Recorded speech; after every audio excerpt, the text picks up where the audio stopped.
July 14th, 1789, a crowd of Parisian workers set out to attack the royal prison of the Bastille. Joined by deserting soldiers who brought cannons, and ignored by Royal Army troops camped nearby, the crowds forced their way into the fortress by late afternoon, killing the governor and parading his head on a pike. That evening, King Louis XVI reportedly asked the Duke, "Is this a revolt?" To which the Duke replied, "No, sire, it is a revolution." Excerpt from J.A. Goldstone's book, Revolutions, a very short introduction. Why are we still talking about the French Revolution? Well, it is loaded with the flavours of humanity's past, present, and perhaps the future. So, in the second episode of the series, we continue to blend into the topic of political ideologies through French Revolution. The hope is to present a succinct summary of the events, and then proceed to ask the mammoth question, why? Welcome to Hitchin's Razor. Someone had noticed that it is hard to talk about the French Revolution, not for the lack of resources, but a plethora of it. So before we begin the revolution, may I regurgitate our gratefulness to the following authors for their great work on the topic, which has immensely helped us to tell the tale. Georges Lefebvre, The French Revolution, translated to English by Elizabeth Moss Evanson. William Doyle, The French Revolution. Jack Goldstone, Revolutions. And a shout out to Jawaharlal Nehru for The Glimpses of World History, and H.G. Wells as well for A Short History of the World. Although the narrative is simplified to be retold as a lucid story, there are many places where we have directly quoted from some of the above authors without saying so. We hope to leech on your ample supple magnanimity to forgive us. Shall we begin? 18th century CE. France's attempt to remain a global superforce meant waging war with Prussia, Russia and Britain. They fought all over the world, at both land and the sea, in Canada, in India and in native Europe. Engaging in relentless war means destruction. Destruction calls for rebuilding. Rebuilding costs money. And during hard times, money demands either financial discipline or bankruptcy. For France, it was the latter. So, how did the French fund these wars? If you are wondering if there was a system of government, the answer is yes. It is what we now call the Ancien Régime. French society was then classified into three orders: the nobles, wealthy and powerful; the clergy, god people; and the third estate, i.e. everyone else. France was geographically divided into provinces, and there were courts or parliaments for each province. The parliaments were judicial bodies with around 1,100 judges nationwide. These judges wielded decision-making powers on a wide range of subjects. Apart from this, the king had his ministers to take care of the kingdom's affairs. The finance minister borrowed money from banks and wealthy individual finances of Europe. For France, the funding of American War of Independence to defeat the British was dear. They borrowed more to pay off the arrears. Such was the deficit in August 1786. The finance minister sent a letter to the king mentioning the need for a state reform. It was the first of its kind act for France. Things turned worse in the following year. So much so that in March 1788, the first budget of the old regime was needed to be drafted. Oddly enough, this was also the last budget of the old regime. It estimated a 20% deficit at 126 million livres. More than half of the expenditures were attributed to paying debts alone. The taxes in the country were already high, so raising taxes further to clear the arrears was out of the question. There existed a solution to the problem, though. That is, to bring equality of taxation for different classes of people and provinces of the country. And that's how it all began. The French Revolution could be broadly divided into 3 stages: the aristocratic revolution, the bourgeoisie revolution, and the popular revolution. We shall begin with the aristocracy's quarrel with the king. At the verge of bankruptcy, the finance minister proposed new measures to raise funds. This included a direct land tax upon all landowners without any exception, other taxes to be shared out without distinction as to order or class, freeing the grain trade from all controls by abolishing internal customs barriers, asking clergy to clear its debt by selling the church's manorial rights. Financial stability, thought the minister, would strengthen royal power and reduce the opposition from parliaments. King Louis XVI was a weak monarch. He had very little power and control over the country's affairs, and was considered almost a laughingstock of his courtiers and all those who had heard the stories.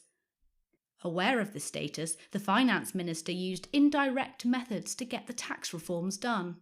He convoked a meeting with the representatives of aristocrats and the clergy, also known as the Assembly of Notables, to discuss the reforms.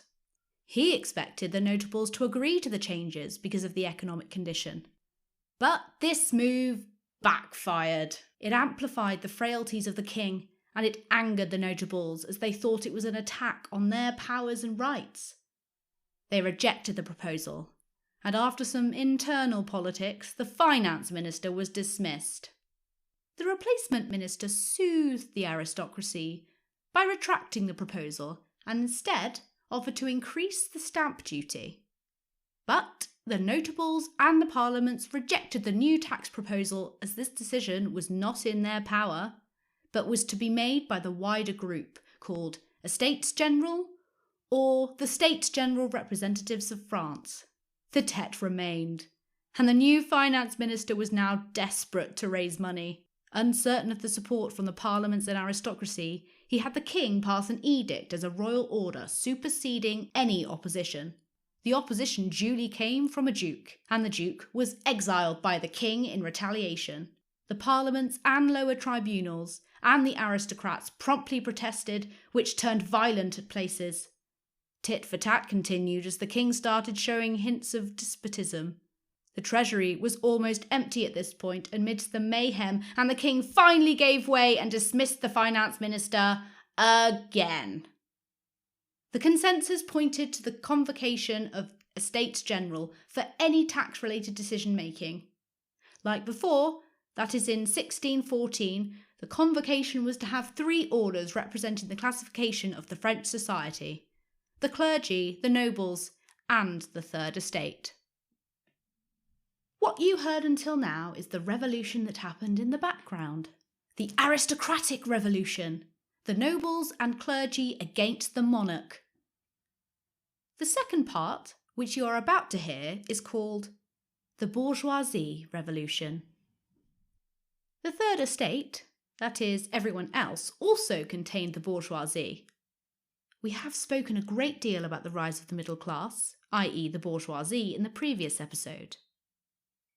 The news of gathering of the Estates General sent tremors of excitement through the members of the Third Estate. Until then, they have not seen much need for opposing the 2 classes above them. Many associations sprung up in this time: academies, agricultural societies, philanthropic groups, reading circles. They sought equality in the society through arguments of reason and natural right. Equality of taxation and voting by heads rather than order was their major demands. Of course, the burden of the proposed new taxes fell disproportionately on the shoulders of the Third Estate when compared to the clergy and the nobles. Meanwhile, the nobles and the clergy, using their birth and divine rights, wanted to vote at this meeting. Since Estates General voted by order than by head, any 2 estates could outvote a third. This arrangement favoured the upper classes. The mood of aristocracy during the French Revolution is captured in this extract of a letter sent to the king by the royal princes. The state is in danger. A revolution of governmental principles is brewing. Soon the rights of property will be attacked. Inequality of wealth will be presented as an object of reform. Already the suppression of feudal rights has been proposed. Could your majesty resolve to sacrifice, to humiliate his brave, his ancient, his respectable nobility? Let the third estate cease attacking the rights of the first two orders. Let it confine itself to asking a reduction of the taxes with which it is perhaps overburdened. Then the first two orders, recognising in the third citizens dear to them, may renounce in the generosity of their feelings the prerogatives relating to pecuniary matters, and consent to bear public obligations in the most perfect equality. Estates General! France was all set for the rendezvous. A hotel was arranged for the meetings of the clergy and the nobility. A big national hall was arranged for the third estate to meet, and finally all parties were to meet in a large room nearby for the plenary sessions. The nobles and clergy, dressed in full regalia, were seated on elevated platforms, whereas the third estate representatives, dressed in black, were seated on chairs at the floor level. On the 5th of May, 1789, the proceedings began with a brief speech by the king.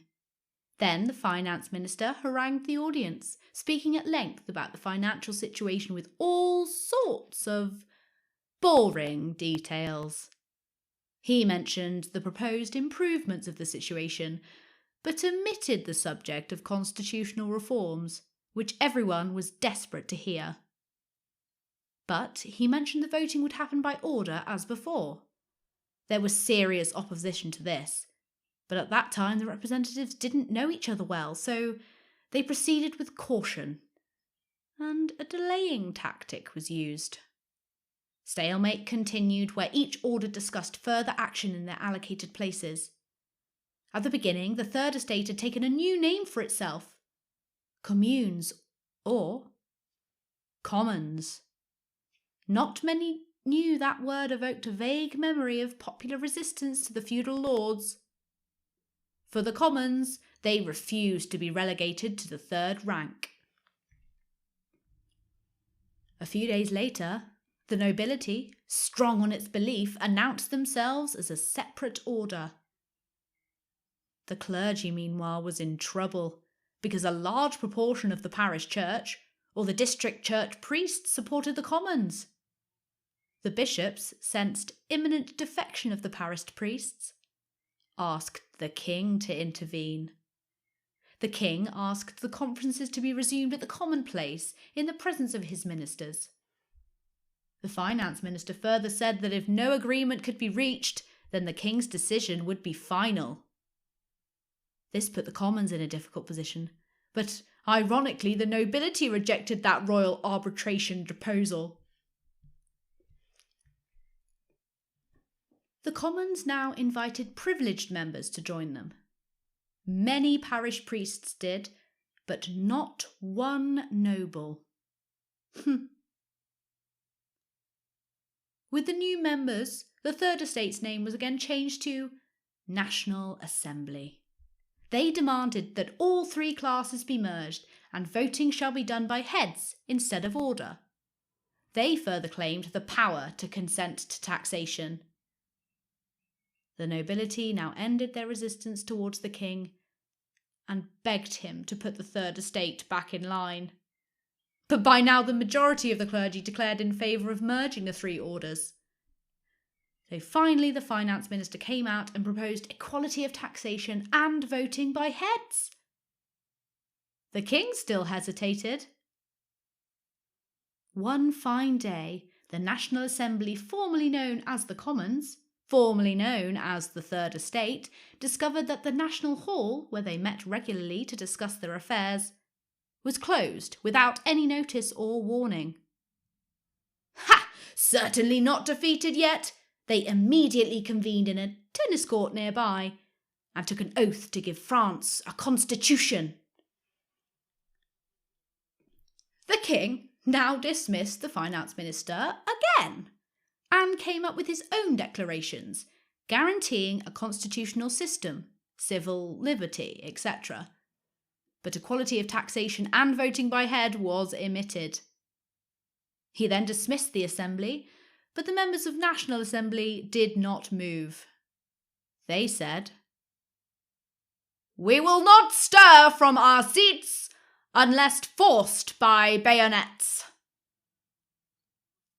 Following this, many nobles also joined the Commons, and the king eventually gave way and asked others to follow the suit. The legal, peaceful revolution of the bourgeoisie appeared victorious at this point. The nobles considered this as humiliation, albeit not accepting defeat. The king, on the other hand, saw the members of the National Assembly as rebels. The first step, they had to get rid of the finance minister who had supported the National Assembly's cause. He was dismissed arbitrarily and exiled. The bourgeoisie revolution seemed lost, but they were saved by the people. The proletarians, the peasants. That is the third part of the French Revolution, the popular revolution. We hope to talk more about the economic crisis and its effect in a later episode. But for the lower classes, the peasants and artisans, the crisis, plus the recent crop failure meant hunger and poverty. The hammer-crush burden of the nation's taxes fell on their thin shoulders. Bread was their staple, and its prices kept increasing steadily. The finance minister ordered large purchases from abroad, and labour camps were set up for distributing food. People, especially in the countryside, were driven into desperation by the active tax collectors. The masses had to pay taxes, both direct and indirect, and thus pay for their own oppression. In all these, the nobles and monarchy enjoyed their pomp and luxury. The hungry peasants of France were asked to eat grass by a governor. There were millions of professional beggars in France then. But the news of the Estates General kindled hope, a vision of future in them, especially since it had only happened 2 centuries ago. They thought, since the king consoled his people, he pitied their plight, writes Lefebvre. The great hope also inflamed fearful passions. The Third Estate, i.e. the bourgeoisie, and the rest were convinced that the nobles would stubbornly defend their privileges. The villagers thought the nobles would crush them using any measures. Foreign powers would be called to help put down the villagers. Meanwhile, in the background, the dismissal of the good finance minister was seen as an act of aristocratic conspiracy. They thought they should fight, taking up arms, releasing prisoners and recruiting them, forming their own army against the nobles. The king and the court thought they should react to this social hullabaloo to keep things under control. Suddenly, the capital city was filled with 20,000 soldiers. Much of them were foreign mercenary troops. That's that! When a German troop tried to disperse a crowd in Paris, the hungry citizens decided to act, and French guards and military decided to help defend the people. They started ransacking the strong points in the city for guns and food, storming into a prison, releasing its inmates, and brutally killing the guard commander who had early ordered to fire on them. The taking of Bastille was complete. The fall of Bastille.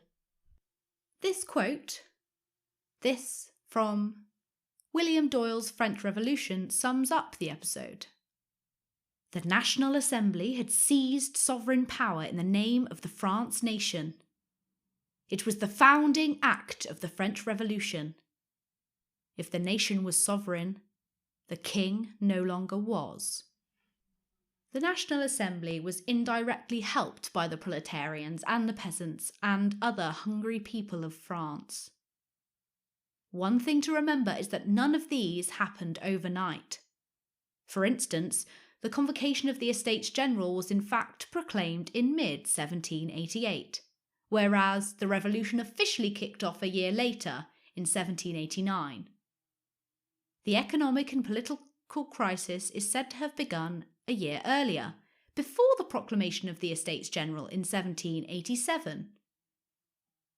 It's funny how that Bastille prison only had 7 inmates when it was stormed. It rather shows the fall of a symbol of royal power and pride, and the release of new ideas. The politics of social antagonism, which started in Paris, have now spread to the countryside. The whole feeling later was transcended into paranoia of loss. The National Assembly, meanwhile, was working on the Constitution, specifically a preamble to the Constitution called Declaration of the Rights of Man and the Citizen. We stop our narration of the French Revolution here. As they say, the rest is history. That, in summary, includes abolition of privileges, October days, when a group of women marched to Versailles to escort the king to Paris, church property nationalised, nobility abolished, parliament abolished, civil constitution for church, i.e. a common platform for Catholics and Protestants, war with neighbours, liberty, fraternity, equality, monarch executed in 1793, massacres, Napoleon, and much, much more if you wish to zoom in. Enough content for another series. But now we must stop and try to identify links to political ideologies.